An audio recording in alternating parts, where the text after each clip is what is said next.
O plano da salvação. Hoje vamos estudar sobre o plano da salvação. A Bíblia nos esclarece que Deus criou o universo perfeito e deu ao homem orientações e a liberdade para escolher entre o bem e o mal. O plano para a salvação do homem não foi um plano tardio, elaborado posteriormente. Já antes da criação do mundo, Deus viu que os homens preferiam o erro. Ao pecarem, Adão e Eva perderam sua natureza perfeita. Deus não podia permitir que eles comessem da árvore da vida por mais tempo, pois se comessem de seu fruto, viveriam para sempre e sofreriam constantemente os resultados do pecado. A divindade foi movida de compaixão pelos homens.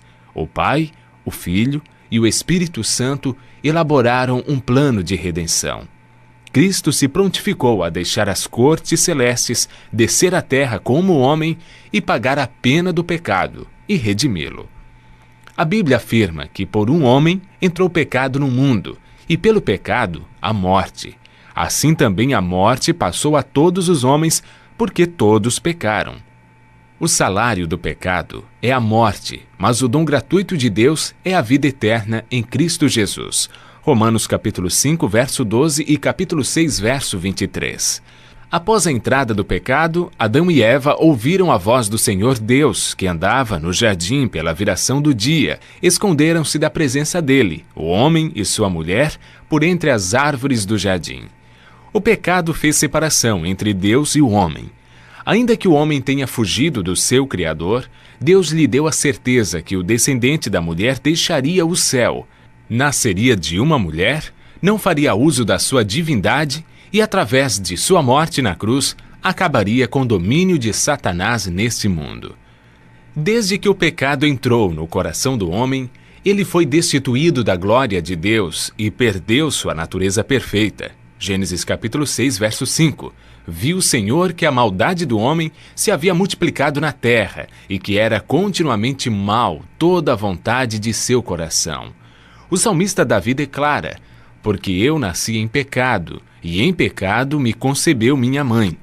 O profeta Jeremias descreve o estado do coração do homem após o pecado. Ele diz: enganoso é o coração, mais do que todas as coisas, e desesperadamente corrupto. Quem o conhecerá? Jesus afirmou que é do coração do homem que procedem os maus desígnios, adultérios, prostituição, furtos, falsos testemunhos e blasfêmia. 1 Coríntios capítulo 2, verso 14, afirma que o homem natural não acerta as coisas de Deus, porque lhe parecem loucura. O apóstolo Paulo relata a grande luta que existia em seu coração. Ele declarou: porque eu sei que em mim, isto é, na minha carne, não habita bem nenhum, pois o querer o bem está em mim, não porém o efetuá-lo.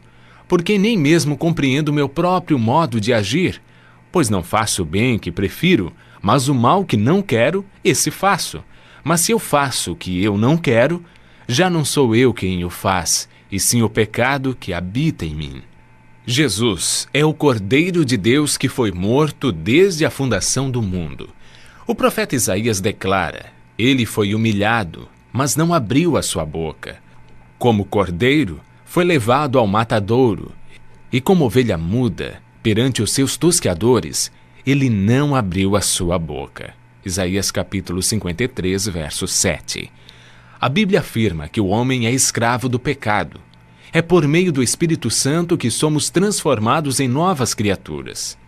1 Samuel 10, verso 6 afirma: então descerá sobre ti o Espírito Santo, e serás mudado em um outro homem. Ele traz a verdade ao coração de cada um de nós, e a palavra de Deus afirma: conhecereis a verdade, e a verdade vos libertará. A salvação está hoje ao alcance de todos nós, porque pela graça sois salvos, mediante a fé. E isso não vem de vós, é dom de Deus. Hebreus 5, verso 9 afirma: e tendo sido aperfeiçoado, tornou-se o autor da salvação eterna para todos os que lhe obedecem. Continue ouvindo a voz de Deus e aceite a salvação através do grande sacrifício de Jesus Cristo, realizado na cruz, para ter a vida eterna.